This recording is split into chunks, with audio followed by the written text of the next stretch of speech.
Duet Night Abyss has been out for a week and I've been grinding a lot. Today I wanted to give you guys my impressions, my thoughts, somewhat of a critique of the game. We're kicking this review right off with the story. You guys might have experienced the same thing with Genshin or Wuva. The story with those gacha games tends to be quite generic or repetitive. Even Duet Night Abyss is a victim of this standard story structure, with us being a nameless protagonist who has special powers, who lands in this new universe and has no memories. He's looking for another part of his sister, a brother, whatever. But ultimately the story is always subjective. Again, I think they do set themselves up or put themselves in a bad position from the get-go by starting the story the same way as Genshin, Wuba, and etc, etc. But something I wanted to talk about, which is closely related to the story and side quests or NPC interactions, is the dice roll system. I personally really like the system, although your answers don't alter the story, or at least not as promised by the publishers. This like simulation or minigame, it's fun, but it almost only serves as somewhat of a gatekeeper to experience or certain side quests. It does force you to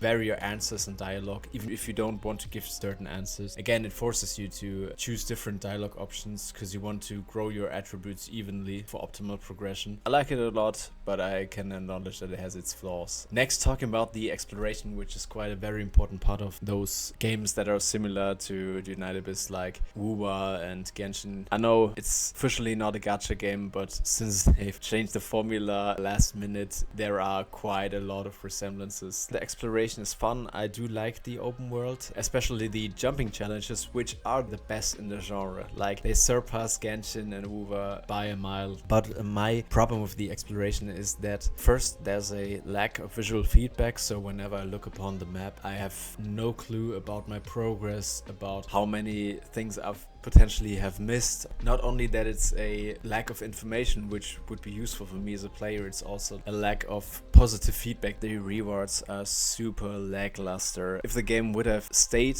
a normal gacha game, we won't have that problem, because then you would be able to earn your pulse also through exploration and getting currencies. But because they've removed that part of the game, the only thing that you can get from doing exploration is XP. You will get XP by building your characters and weapons, so that's not the priority as a player in this game. So that's a thing that could add in the future, like better rewards for exploration. They could give you titles, cosmetics, wings. I mean, that's pretty much standard, giving players just differently colored wings. That's something that keeps you going as a player and something to go for, which is very important. Talking about the gameplay, and I have to get the elephant out of the room real quick. Of course, there are performance issues, especially when loading into the game, crossing certain corners. I don't know if there's a lot going on screen, but devs have already acknowledged that, and I think they'll definitely get it fixed soon. A very important thing we have to talk about is the gameplay loop, and this one is extremely repetitive. Like, even compared to Warframe, which obviously gets compared to a lot, sometimes feels like me going to my 9 to 5. As you guys might know, the end game content of this game is the immersive theater and the roguelike mode, the Mystic Maze. And in order to be able to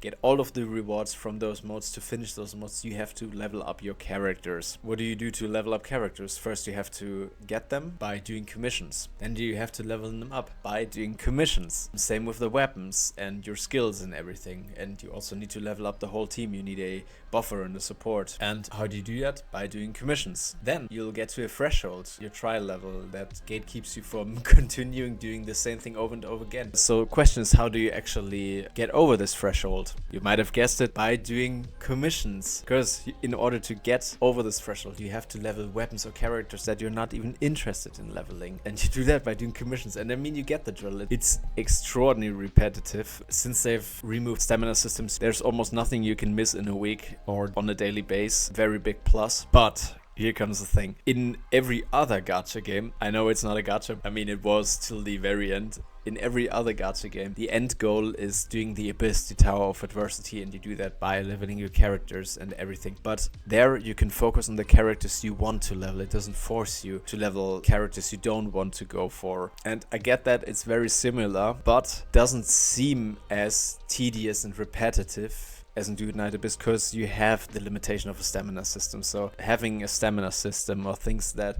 are a bit restrictive to what you can do in a day isn't a bad thing, in my opinion. Most of us have responsibilities and things we have to do on a daily basis, so we don't always have the time for a relentless grind. And that's why I fell in love with the gacha genre. It's because in most gacha games you can only play for max 1 to 2 hours a day, and that's for optimal progression. Most people have their problems with the movement. I get that it feels clunky at times, but you get used to that, and I thought the movement is really great. It's obviously better compared to Genshin and WoW, but that's also because they are different games right now. But I really liked doing a helix, jump into a double, jump into a dash. A lot you can do, and it's a lot of fun. Obviously something that has been addressed multiple times and also by other creators is the lack of momentum carrying over when you're using your grappling hook. That's something you can bypass by just simply pressing dash after it, but I get that it's a downside. That's something that the first Ascendant did like extraordinary well, like running with the character Bunny and then going into the grappling motion. That was awesome. They should take inspiration from that. Other big problem in my opinion is that there's no ADSing. Only being able to shoot by right clicking, not having ADS. That's something you have to get used to. I think they should definitely add the possibility to ADS, because there's some bosses. There's this boss that resembles Psyche a bit, where she's flying in the air as a butterfly, and it would be a lot better if you'd be able to ADS her wings. Talking about the melee combat, this one's lacking a bit too, because you only have a chain of light attacks, one jumping attack and one charge attack, and that's it. I personally don't have a problem with the weapons not feeling as impactful. I think it's perfectly fine. Talking about the characters and weapons, this is going to be a short one. I think the variety of characters and weapons is great, and each of those characters and weapons feels very distinctive, very unique. Talking about the gacha systems, in this game they took an interesting approach, but it's not entirely new to the market. As example, we have the same with Naraka Bladepoint. Most people like this overhaul, but I have some problems with that. My first problem with this is that the skins, they don't differ enough from the base model of that specific unit. If you look at Psyche or Rebecca, their skins look almost the same, besides them being recolored and adding small highlights and everything. There's the animation whilst fighting. I personally think they didn't do enough. I think Wuwa has the same problem, like when you look at Changli or Jinxi's outfits. And I do want to say that's a matter of preference and everything, so that's a very subjective point of my critique. The outfits don't differ enough for me as a player to be interested in getting them. General visuals of their gacha, there are a bit lackluster compared to other comparable games. The funny thing is, if you like compare the gacha animation from their beta to what we have now, I don't know why, but the beta animation looked way better. Look at it for yourself. I don't want to rip clips from other creators, but it looked a lot better. My second point of criticism is that the pity doesn't carry over on the limited cosmetic banners. This is something that has been addressed as well. Also, do we actually know what happens to the standard banner? Because I've already invested like 15 plus pulls after getting the bow. What happens if they introduce new cosmetics on this standard banner? I hope the pity doesn't get like reset. Save your pulls until you can go to max pity. Again, that's something they can change really fast. And even though I've voiced a lot of criticism, I only do that because I really like the game. I think the game's great, honestly, and I wish for the game to have longevity, to be there for a long time. That's why I'm a bit scared about them getting enough revenue from their shop and the gacha system. Also, they can be a bit more brave with their designs. So, as a verdict, I think the game's on the verge of greatness. It's very solid, it's a lot of fun, but it has its difficulties that are a bit concerning to me. Problem is obviously that the audience at which the game is directed right now is completely different to what it was when the game was announced, and before them changing it from a gacha with stamina and limited pulls to being closer to a Warframe or First Descendant-esque game. Changing your key audience in such a short amount of time, and also before the re-release, I think the timing was a bit off, but it might potentially not be a bad thing, because this key audience has also some other big releases coming in the near future, like Arknights, Neverness to Everness, and those games, like especially Arknights, they would have been a huge threat. They are a huge threat to every gacha game that's out right now. I mean, have you seen the Arknights live stream that came out? It almost moved me to tears about how great it looked. Again, changing the key audience isn't necessarily a bad thing, but the timing was a bit off. What can they change in the near future that would make the game exponentially better? We need a progression tracker for our exploration, and